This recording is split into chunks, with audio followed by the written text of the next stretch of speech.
Le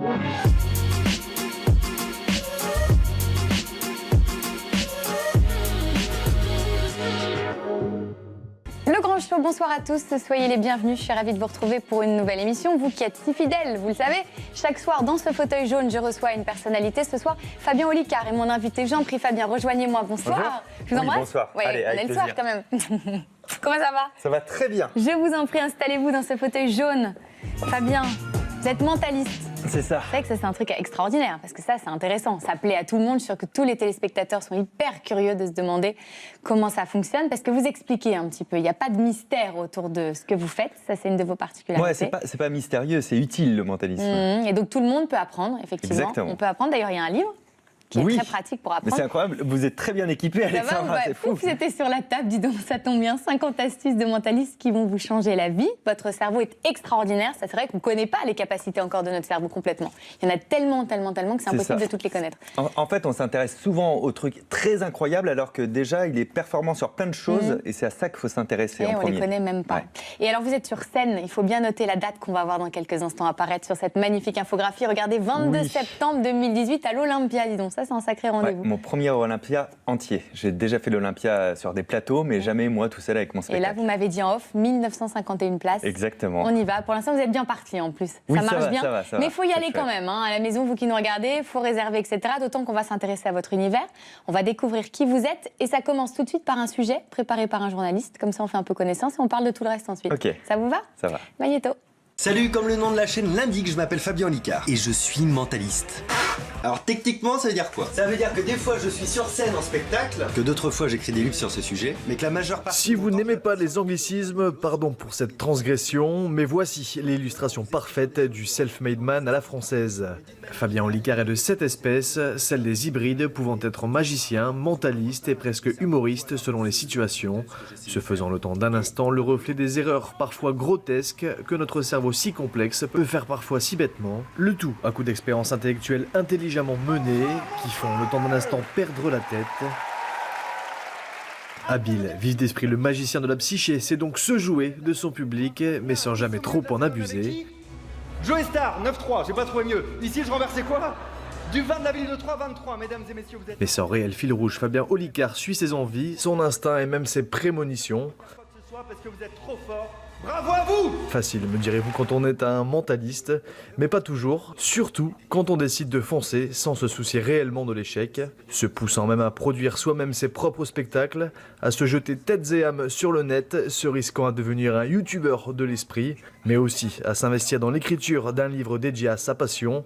Vous l'aurez compris, il s'agit ici de mentalisme, mais tout cela non pas en vain, pour qu'un jour, force de travail, de détermination, de beaucoup de culot et d'un peu de supplément d'âme, il en vienne à se produire le temps d'une soirée à l'Olympia. Je me suis dit, bon, allez, je tente le coup en autoproduction, j'ai commencé... Car oui, le 22 septembre prochain s'offre à lui la mythique scène parisienne où les plus grands se sont produits. Un challenge de taille dont la réussite dépendra sans doute beaucoup de la quantité d'énergie envoyée et peut-être d'une singularité déjà toute trouvée. La vraie conclusion de ces jeux, c'est qu'il ne faut pas toujours se fier à notre mental. Voilà pour votre portrait, Fabien. On en sait déjà un peu plus. Qu'est-ce qu'on vient voir? Qu'est-ce qu'on a sur scène quand on va venir là, par exemple, prendre nos places le 22 septembre? Ah, qu'est-ce qu'on voit? On voit un vrai one-man show. Ouais. C'est-à-dire que c'est mon 3e spectacle. Tous mes spectacles ont 2 points communs. Le premier, c'est la forme, c'est l'humour. C'est pour ça que j'ai toujours été dans les festivals d'humour, tout ça. C'est vraiment la forme. On vient pour se divertir et se marrer et pas pour autre chose. Et le fond, c'est le mentalisme. Donc, ça se scinde en 2 parties. Soit je bluffe les gens, soit je donne des clés, effectivement, je lève un petit peu le voile sur ce que c'est, sur ce que les gens peuvent faire, ce qui fait que parfois c'est moi qui les bluffe, mais ce qui est encore plus intéressant, c'est quand le public s'auto-bluffe lui-même. Il y a des passages dans le spectacle où j'aime voir la tête des gens qui font « Waouh, j'étais capable de faire ça, moi je viens de faire ça, mais oui, vous venez de le faire !» C'est génial. Et donc voilà, c'est vraiment le mélange de tout ça, et donc durant 1h30, on traverse un petit peu tout ce que je mets dans ma définition du mentalisme, parce qu'il n'y a pas de définition au monde, donc chacun a la sienne. On ne s'est jamais expliqué vraiment ce qu'est le mentalisme. Chacun aura une définition différente. Exactement. Elles sont toutes vraies, elles sont toutes fausses en même temps, puisqu'il n'y a pas une définition légale. Donc l'important, c'est de connaître la définition. Moi, j'ai mis ce mot derrière ce que je faisais, parce que c'est ce qui rassemble le mieux, en fait, tout ce que je mets à l'intérieur. Mais certains vont être plus penchés du côté mémoire, d'autres plus du côté non-verbal, d'autres pensent que la voyance est associée au mentalisme. Pourquoi pas? C'est vrai. Moi, non. En tout cas, moi, c'est quelque chose de très rationnel sur les capacités de notre cerveau. Vous allez chercher les gens ou pas un peu dans la salle, sur scène? Oui, tous ceux qui veulent. Parce que je crois que vous scannez un peu déjà avant de monter sur scène, oui. vous regardez quelles sont les personnes qui éventuellement vous sentez bien, quoi. C'est ça, il y a un travail déjà en amont. Dans la première minute, je fais mon marché. C'est dingue. C'est-à-dire que je sais de quel profil je vais avoir besoin pour tel et tel numéro, parce que je ne veux pas mettre des gens mal à l'aise, par exemple, donc je ne veux pas des personnes trop timides. Je ne veux pas non plus des personnes qui prennent ma place sur scène, donc il ne me faut pas des personnes exubérantes. Par exemple, si je dis qui veut participer à un numéro et que la personne lève la main, c'est déjà pas bon signe. Personne n'a envie de se retrouver devant 2000 personnes sur scène. J'avoue, alors moi perso, je lève pas la main non plus, je me dis au secours, angoisse. Donc c'est moi qui vais un peu déterminer ça, et après c'est une proposition libre. C'est-à-dire, dès que quelqu'un refuse de monter, ça se sent pas, parce que dans l'approche, je vois qu'il y a une négation et je vais sur quelqu'un d'autre, et c'est toujours très volontaire, il n'y a pas à avoir peur. Mon but, c'est jamais de forcer quelqu'un. Mais effectivement, je scanne un petit peu pour des moments spéciaux où je vais avoir besoin de profils spéciaux, qui peut monter sur scène ou pas. Après, il y a parfois aussi le grand hasard. Ouais. Et puis aussi, il y a des numéros où toute la salle participe. Ça, c'est top. Et ça, c'est des choses que j'avais créées, même je les ai testées en Zénith. Je faisais la première partie de Jeff Panaclock, où j'avais fait aussi le Zénith de Toulouse pour les Printemps du Rire. Donc devant 7500 personnes, un numéro collectif où là, tu as 7500 personnes qui font « bah !» Et c'est génial parce qu'on a l'impression d'être très proches à ce oui, moment-là. il y a une communion dans la salle et tout. Bon, quel profil je suis, moi, par exemple? Si je vous demande quelque chose là sur ce plateau, comment vous sentez les choses? Vous sentez qu'on peut faire quelque chose ensemble? On peut travailler ensemble Mais ce soir? vous êtes curieuse, sur ce plateau. vous êtes quelqu'un de... Le journaliste est curieux, Bien c'est ça? sûr, ben oui. Il y a quelque chose qui peut vous amuser. Il y a le chiffre pi. Vous avez appris pi à l'école, vous en êtes servi 14, pour calculer le rayon des cercles. Oui, encore, je m'en rappelle mal, hein, donc c'est loin. Ouh là là. Et surtout, on se dit, ça sert qu'à ça. Mais en fait, pi, depuis les premières secondes de l'univers, il existe. C'est une constante de l'univers et c'est un nombre irrationnel et donc transcendant. Vous avez vu, on se marre bien déjà. Ah ouais, ça y est, là, c'est au taquet. on apprend des trucs. Hein, en fait, ce que ça veut dire, c'est qu'il y a des chiffres jusqu'à l'infini dans pi et qui ne se répètent pas, ils ne sont pas cycliques. Et donc, ça voudrait dire que c'est un nombre univers et que toutes les séquences existent dans pi. Alors, j'ai appris qu'il y a des gens qui s'amusaient à les retenir. Et je me suis dit, waouh, ils ont une vie des plus passionnantes. De dingue, de ouf. Mais ça m'a énervé et j'ai voulu m'y mettre. Ah bon? Alors. Parce que je suis passionné de la mémoire. Je sais non, mais vous êtes hypermnésique, vous, déjà? Ah non. Non? Ah non, et heureusement. Mais c'est un amalgame qu'on fait souvent avec Parce moi. qu'alors, on voit ça partout quand on cherche des infos. C'est à cause de Télérama qui a mis ça un jour et tout le monde a relayé cette donc fake l'histoire news. Comme quoi, c'est votre maman quand vous étiez au CP. Ça, c'est vrai. Ah, ça, Tout c'est vrai. Mais du coup, il y a le lien qui a été fait. Comme quoi, vous appreniez les choses trop facilement et exactement. que du coup... Moi, j'ai une mémoire éditique, une mémoire visuelle. Donc, j'ai été un peu mieux servi à la naissance en termes de mémoire. Mais un hypermnésique, c'est une maladie. C'est l'incapacité d'oublier. Et fort heureusement, j'oublie dans ma vie parce que personne ne souhaite ne rien oublier de sa vie. Ça conduit souvent à des dépressions et des problèmes psychologiques. Donc, heureusement, je ne suis pas hypermnésique, mais moi, j'ai les avantages sans les inconvénients. Bah, mais je peux oublier une date d'anniversaire, par exemple. Ah oui, d'accord. Ça va, vous avez encore des excuses. Là, je m'en prends plein la tête, clairement. Sans problème. Bon, parenthèse refermée. On revient à notre chiffre pi. Oui. Alors, pour m'entraîner, je me suis équipé de livres où il y a 10 000 décimales de pi. On trouve ça sur Internet. C'est des blocs de 10 000 décimales. Et donc, des fois, je prends un bloc et j'essaie de l'apprendre. Là, j'en suis à 8 600 décimales dans celui-ci. Alors, il y a un auteur, c'est Nina Chevent. Ça me fait rire qu'il y ait un auteur pour quelqu'un qui a recopié pi dans un livre. Et je vais vous expliquer comment ça peut se passer dans ma tête et comment vous pourriez le faire, vous aussi, chez vous, avec votre mémoire. Okay. Vous allez ouvrir où vous voulez, donc avant le marque-page, du coup, on va aller du côté estonné. Et vous allez me lire 5 décimales d'affilée. C'est pas forcément un début de page, pas forcément un début de ligne. Peu importe, je prends n'importe où, 5 chiffres. Où. Vous commencez n'importe où, par contre, après, ça se lit comme dans un livre. Je les connais dans l'ordre, donc de gauche à droite. Donc je vous en donne 5. Exactement. 9. Lentement. 9, pour moi, ce sont des lignes. Des lignes comme ça. Ok, donc 9. Okay. 0. 9, 0, d'accord. Alors 0, pour moi, c'est une maison. Donc le 0 sur le 9, ça fait une maison sur la colline dans ma tête. Voilà ce qui se passe là-dedans. 5. 9, 0, 5, d'accord. Ok, pour l'instant, je ne vois pas où vous êtes. 0. 9, 0, 5, 0, d'accord. Le suivant. 1. 1, c'est pas un 3 après? Oh, si. Si, après c'est un 8. Ouais. Après c'est un 5. Ouais. Après c'est un... Après le 5, c'est un 7. C'est un 7. Non. Non? Non. Ah non, c'est un 2 alors. Non. Non? Ah, alors attendez, c'est moi qui ne sais plus lire. Hein, mais... non, c'est moi qui il y a 2 endroits en fait qui se ressemblent comme ça dans pi, et du coup je ne sais pas sur lequel des deux vous êtes. Je vais chercher un peu dans ma tête. On vient de faire tac tac tac. Non, c'est pas là. Non, c'est pas là. Ah, j'ai horreur de ça. Mais maintenant je vais monopoliser l'antenne jusqu'à temps que je trouve où vous êtes. Hein. Bah alors. On va voir. Si on a un décompte qui part aussi. Je vous mets la pression ou pas? Alors, comme quoi, c'est pas une science exacte. Hein. Ben oui, voilà. ça me met toujours la pression quand je galère. Je vous ai proposé le 7, vous m'avez dit non. Hein. Ouais. Donc, c'est pas cette séquence-là. Non.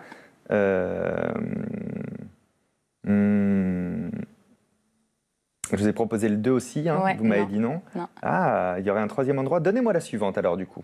6. 6 C'est moi qui suis bête. Donc, c'est un 9 derrière. Absolument. Voilà. Et après, c'est le 7. Absolument. Et après, c'est 5, 5.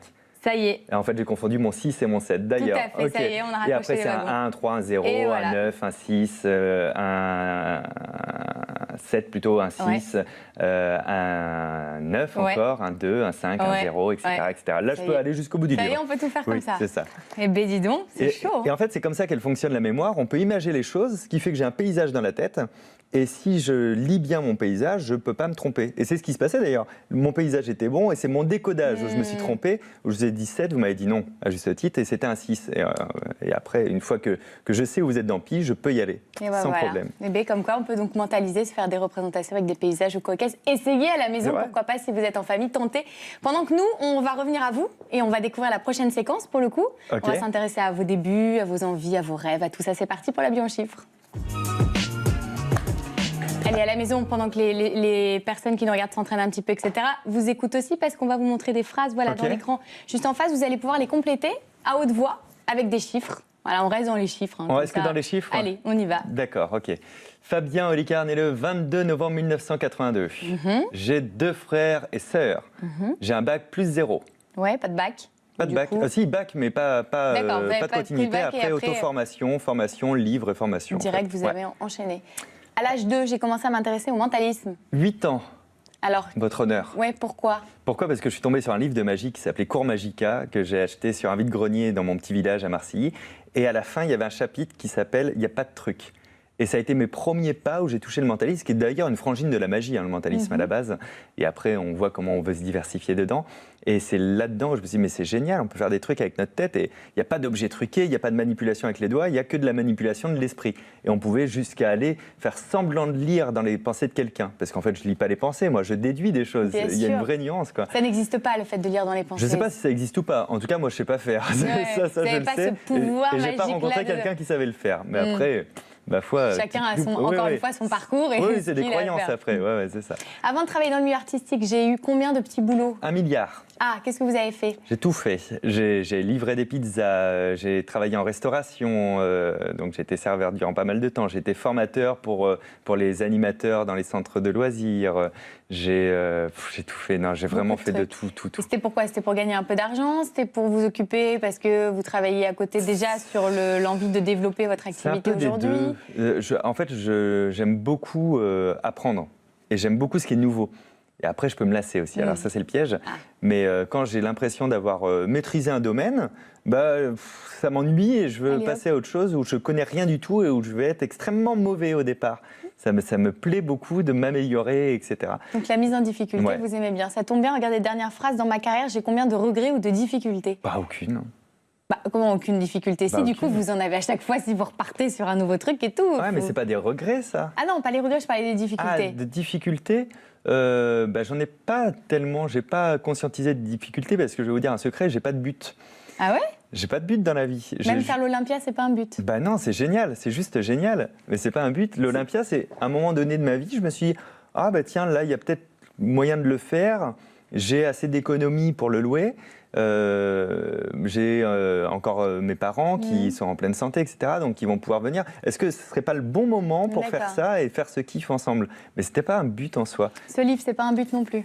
Non, mais Non c'est plus. le meilleur projet de ma vie. Ah, c'est quand ce même. dont je suis le plus fier parce que j'ai une relation avec le livre qui est très intime avec les livres. J'ai toujours beaucoup lu, j'ai beaucoup appris dans les livres. Donc j'avoue que ma plus grande fierté, c'est ce livre. C'est même pas l'Olympia, c'est le livre. C'est vrai, plus L'Olympia, que l'Olympia. c'est autre chose. Le livre, c'est ma plus grande fierté. L'Olympia, c'est mon plus gros kiff. Voilà. Je vois. Ça va être une soirée mémorable avec tous ceux qui seront là. Et je pense que ça restera gravé, mais c'est le moment qui restera. Bien sûr, alors quoi. que ça, c'est intemporel. Un livre. Exactement. On peut le garder, Ouais. ça reste dans des familles, on peut lire, on voit ce que que notre cerveau est incroyable de faire. Je ne sais pas si on peut voir à la caméra, mais il y a des phrases. C'est vrai, le cerveau, quand on a un texte, lit donc la première et la dernière lettre d'un mot. Et donc du coup, si on lit très rapidement, on est capable. Même là, il y a des phrases. Toutes les lettres sont mélangées à l'intérieur. Qui ne sont pas dans le même ordre. Et au final, on est capable de comprendre, de lire à une vitesse assez impressionnante. En fait, on ne lit pas réellement. Lui, il fait des photographies, il les interprète. Et c'est comme ça que quand on voit quelqu'un, on se souvient de qui est cette personne, parce qu'en fait, il interprète en permanence. Il y a même des dessins qui existent, des photos, où si on le regarde de près ou de loin, on ne voit pas la même personne. C'est justement parce que le cerveau fait un choix en permanence et se dit ça doit être ça, ça doit être ça. C'est incroyable. Et donc, on peut tester et découvrir tout ça grâce à ce livre Pensez-y en famille. On va se quitter déjà un court instant. On va marquer une petite pause dans cette émission. On revient pour la deuxième partie. Les réseaux sociaux, un extrait de vous sur scène et puis des petites surprises. Qu'est-ce que vous en dites ? J'aime pas les surprises. C'est pas vrai. Je suis très stressée par les surprises. Comment on va faire ? Eh ben, on va découvrir ça dans quelques instants. À tout de suite.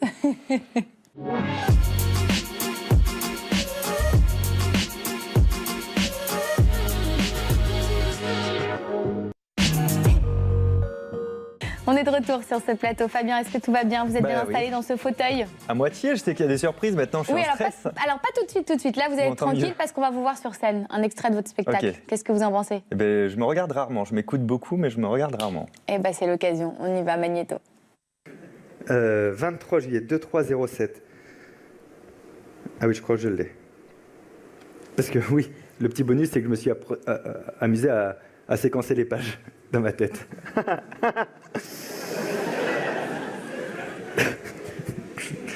Tu vas ouvrir à la page 173 et tu vas me lire la 3e ligne. On est juste après une marque-page d'ailleurs. Mais je crois que c'est là. 173, 3e ligne. Ok. 3, 2, 3, 0, 7. Oui ! Merci beaucoup. Olé, voilà, ça donne un aperçu de ce qu'on a quand on vient vous voir sur scène. C'est beaucoup de travail, j'imagine, non ? Vous devez être tout le temps en train de bosser, parce que le mentalisme, c'est du boulot. En fait, c'est beaucoup de... Si c'est une passion, ça va, c'est beaucoup de temps consacré à la passion, c'est mon cas, mais si on n'aime pas faire ça, ce serait beaucoup de travail contraignant. Ouais, là, ça va, c'est pas le côté punition, je bosse pour apprendre, parce qu'il y a l'envie d'être sur scène. J'imagine que ça fait très très longtemps que vous vouliez partager cette passion avec le public et faire sa rencontre. En fait, c'est assez drôle. On m'a toujours dit pourquoi vous avez choisi d'être mentaliste. J'ai jamais choisi ça. On choisit pas ce qui nous passionne dans la vie. Par contre, j'ai fait le choix d'être sur scène. Effectivement, ça c'est une vraie bonne remarque. Et parce que j'avais envie de m'exprimer devant un public, parce que je trouvais ça tellement passionnant que j'avais envie de le transmettre en permanence. Et l'exercice de la scène me paraissait le plus drôle à faire, le plus fun. Ma vie, c'est toujours qu'est-ce qui me plaît, qu'est-ce qui est fun. Là où je vais kiffer. Oui, exactement. Ouais. Et déjà, quand j'étais gamin, ça c'est ma mère qui raconte ça, mais il paraît que dès que j'apprenais un truc, dans la cour de récré, j'apprenais à mes copains à jouer aux échecs parce que j'avais appris à 5 ans, tu vois. D'accord, oui, donc l'envie tout de suite de dire regardez, regardez vous aussi, vous pouvez faire ça avec moi et vous êtes capable et c'est trop drôle, quoi, tu vois. Donc je pense que la scène, ça passe avec ça et comme ma forme naturelle d'expression, c'est l'humour. Tous se rejoignaient sur un plateau devant un public. Et donc, du coup, vous allez à sa rencontre, vous échangez avec lui. Les réseaux sociaux, ça fait partie de cette grande communauté comme ça. Vous échangez beaucoup, je suis très disponible, J'ai l'impression de jamais l'être assez. Et puis, a priori, je le suis quand même pas mal. C'est génial, en fait, parce que parfois, j'ai un étudiant en médecine qui me dit « Ah, je galère à retenir le nom des médicaments », je lui donne une astuce, des choses comme ça. Alors ça, c'est Puis vous avez une chaîne YouTube, donc c'est pareil, il doit y avoir des commentaires, il y a plein de choses. Nous, on a regardé ce qu'on trouvait vous concernant sur Internet, on en a fait une compilation. On découvre ça ensemble. Le zap. Allez, dans l'écran derrière moi, vous allez voir un magnéto, donc ce sont des images qui vont se succéder, 10 secondes par image. C'est à vous de les commenter. Ok, on y va ? Ça marche. Allez. Ah, là, il faut que je dise quelque chose. Oui, ce que c'est. Mes abonnés ont inventé des mots pour décrire des sensations particulières dans la vie. Ils ont été tellement géniaux que j'en ai fait une vidéo. Je suis allé à l'avant-première de Downsizing. J'ai adoré ce film. Il était très très drôle. Ça, c'est la tête quand vous adorez ça. Oui, j'avais pas encore vu. À ce moment-là, je l'ai pas encore vu. Mais j'adore le concept de Rapticia. Ça, c'était une interview sur un peu toute ma vie. C'est toujours des exercices assez difficiles à faire, d'essayer de structurer ce qu'on a fait. Mais il y a cette notion de partage aussi. Ouais. Ah, ça, c'est une super expérience. Il y a une jeune fille qui fait des études de droit à Montpellier et elle fait des plaidoiries. Et du coup, je lui ai donné des tips de mentaliste pour améliorer ça. Comme quoi, c'est applicable dans la vie réelle. Ça, c'est Fast Good Cuisine. C'était un chouette moment parce que je suivais ce mec-là depuis très longtemps sur YouTube et c'est lui qui m'a contacté pour faire une vidéo. Et on a cuisiné dans ma cuisine. Comme quoi, ça mène à tout le mentalisme. Cool. Et ça, c'est une émission que j'ai faite avec Victor Vincent, mentaliste dans la tête des stars sur TF1, en prime time. C'était la plus grosse émission que j'ai fait, un gros stress, assez intéressant. Ça, c'est quoi ça? Je me souviens même plus. Ah, c'est dans Le Point, sur la conférence de Neuroplanète. Quelle fierté pour moi d'être avec Idriss Aberkane, j'avais adoré son bouquin. C'est plutôt classe. Il y a quelque chose d'intéressant, je trouve, dans ce que vous dites. L'idée de transmettre ça, de partage, mais ça fait partie du spectacle. Mais est-ce qu'il pourrait y avoir aussi un rapport particulier avec des gens qui veulent vous rencontrer? Vous pouvez donner des coups de main, du coaching, tout oui, ça, ça en particulier, sans parler de la scène, sans parler Exactement. de l'artiste, sans parler du jeu. Ça pourrait être aussi une activité à venir, ça vous intéresse ou... En activité, non, parce que ça deviendrait une contrainte dans le travail. Par contre, à chaque fois que j'ai l'occasion de le faire, c'est vraiment plaisant de le faire. Parce que j'ai pas la prétention d'avoir la solution, de savoir mieux que les autres. Mais je sais que dans tout mon sac à dos de mentalisme, j'ai forcément des petites astuces qui peuvent servir. Et après, c'est comme si je voyais quelqu'un qui avait un problème et de me dire, moi j'ai la solution là, mais je vais pas te la donner. Je rêve de lui donner. Bien sûr, ouais. Donc à partir du moment où on m'exprime une situation sur laquelle j'ai une astuce, j'ai envie de la Parce que je pensais, il y a même l'hypnose, on parle de magie, Oui, bien sûr. d'hypnose. Ouais. J'ai une formation en hypnothérapie. Voilà, il y a de l'hypnose sur scène, de l'hypnose du spectacle, puis il y a de l'hypnose après, en particulier dans des cabinets. Il y a des mentalistes et des hypnotiseurs qui font les deux. Donc c'est pour ça que ça peut être aussi une autre branche. Je ne sais pas si ça vous intéresse tout de suite ou plus tard ou jamais. Non, mais j'ai fait la formation d'hypnothérapie vraiment pour ma connaissance personnelle. Après, j'ai trouvé ça intéressant. J'ai trouvé que c'était un médicament, donc j'ai pas envie d'emmener un médicament sur scène. Je trouve ça plus intéressant de s'en servir avec des buts précis. Mais c'est génial, j'ai rencontré quelqu'un qui travaille à l'Institut Curie qui fait l'hypnosédation pour les chirurgiens. Mais c'est formidable, il n'y a pas à y croire ou pas, ça fonctionne et on n'est plus sur une sédation avec des médicaments. Ça, c'est top. Et donc la personne, elle se réveille nickel et tout, c'est génial. C'est révolutionnaire, il y a des choses incontestablement à faire de ce côté. Voilà, peut-être que dans quelques années, vous serez encore plus à fond. Où je vais aller. On suivra tout ça. En attendant, on s'est intéressé à votre entourage, mon cher Fabien. Et nous avons, ça y est, c'est là. on time, c'est là. Nous y sommes. Attends, je m'accroche, bouge Les surprises. C'est parti, boîte vocale. Allez, vous n'avez rien à faire pour le coup, vous n'avez qu'à tendre l'oreille. Et si il y a des choses à regarder, ça se passe comme d'hab dans l'écran juste derrière. Ça marche.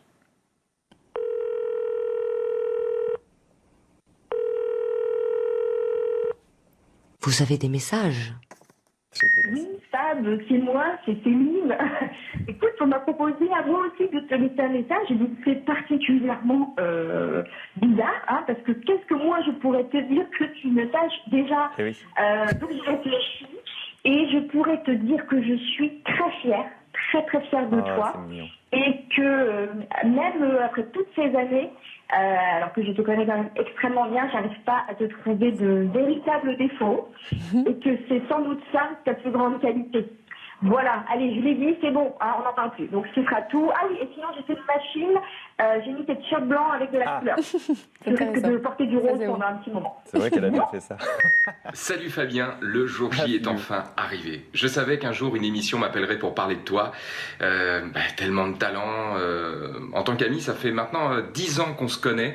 Et voilà, j'ai toujours su que tu avais un cerveau extraordinaire. Enfin, tous ceux qui étaient dans ton entourage. Maintenant, de là à passer d'artiste à succès, youtubeur, à succès, et puis écrivain, ou encore maintenant les jeux de société. Bref, tu arrives à tous à nous bluffer.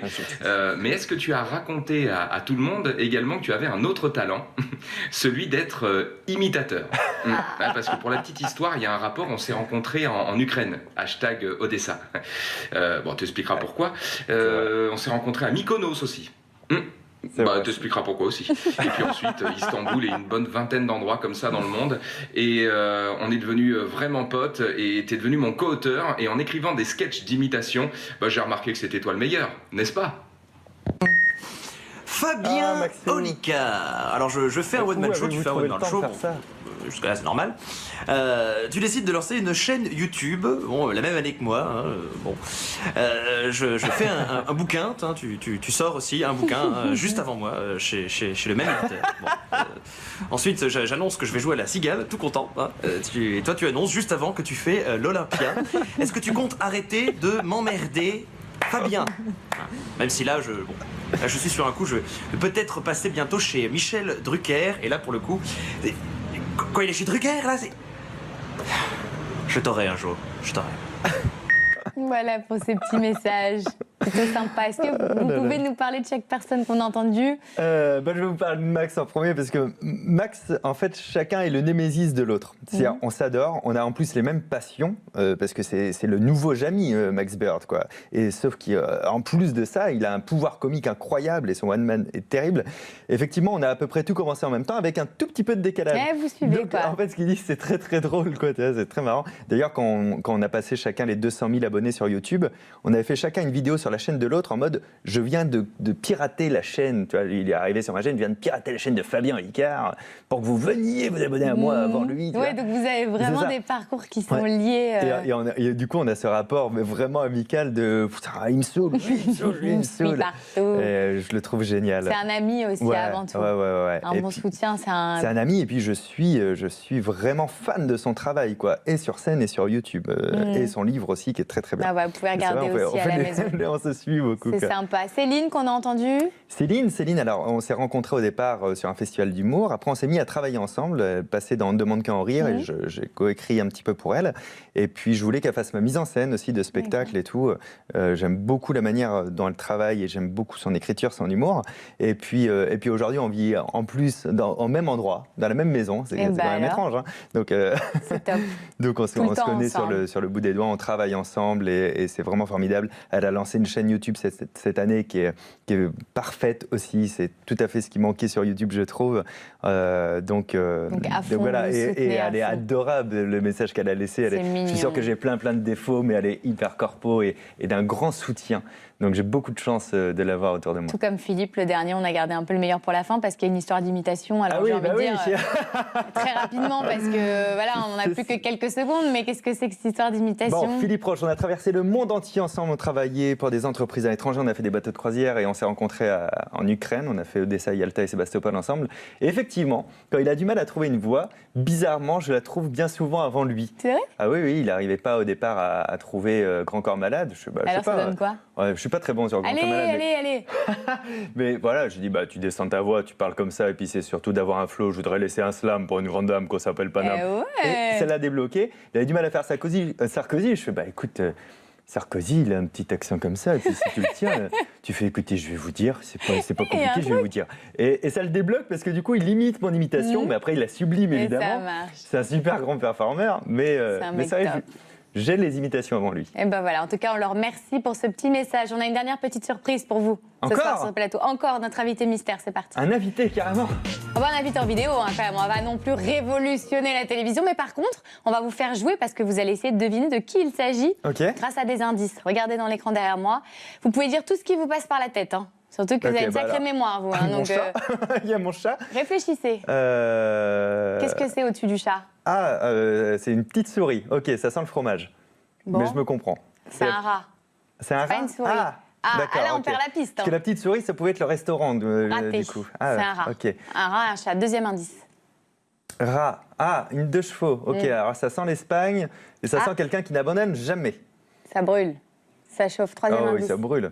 Et parce que là, on crame ça confirme. Ça confirme. Alors, ça qui confirme. C'est Charline Amalric. On regarde. De gros bisous. Oh, Charline, elle est dans ses montagnes. Continue comme tu es, puis regarde un peu chez nous comme c'est beau. Tu pourrais quand même venir me voir, hein, et la bise. Il n'oublie pas, il est beau, Coco. Il est beau, Coco. Alors, Charline, c'est une amie depuis combien d'années? Ah oui, 12 ans.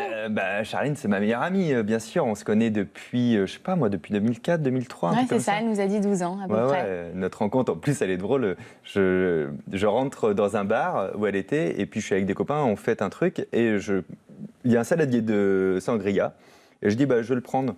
Voilà, je l'achète et comme ça tout le monde se sert. Sauf qu'aucun d'entre nous ne buvait de sangria.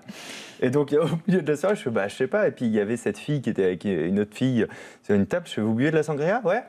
Voilà. Et de là est née notre amitié en fait de ce soir. Et du coup après vous avez fait les 400 coups ensemble, vous êtes partis en Espagne en 2 chevaux avec la 2 chevaux de ses parents. Il nous est arrivé plein de galères en plus, la voiture à la fourrière et tout. On a tout fait, mais vraiment. Il y a une histoire avec la Guardia Civile, il s'est passé des choses. Oui, tout à fait, parce que la voiture était à la fourrière parce qu'on n'avait pas mis un ticket de rodateur. C'est un peu violent quand même, avec toutes nos affaires dedans, notre argent et tout. Et puis au début, on pense qu'on se les fait voler. Et après, on va au commissariat, on apprend qu'elle est partie comme ça à la fourrière et que la fourrière est fermée. Mais que, Ah là là là. il faut faire venir la police pour la rouvrir. Mais que bon, s'il nous reste de l'espèce, on va pouvoir s'arranger avec tout le monde. Tiens. Donc en fait, on a dû verser Ah, des pots de vin à tout le monde avec tout notre argent. Du coup, il nous restait que de quoi mettre de l'essence pour retourner dans les montagnes de Charline, et qui n'avait pas le permis. Donc moi, j'ai conduit une traite pendant 12 heures pour nous ramener à bon port pendant qu'elle dormait sur la banquette arrière. Eh bah, quelle histoire. T'abandonnes jamais, ouais, c'est Charline, ça. on la remercie en tout cas pour ce petit message, et comme ça on s'est C'est remémoré génial. ces petits souvenirs et on en apprend davantage sur vous, sur la jeunesse, sur vous, sur votre métier.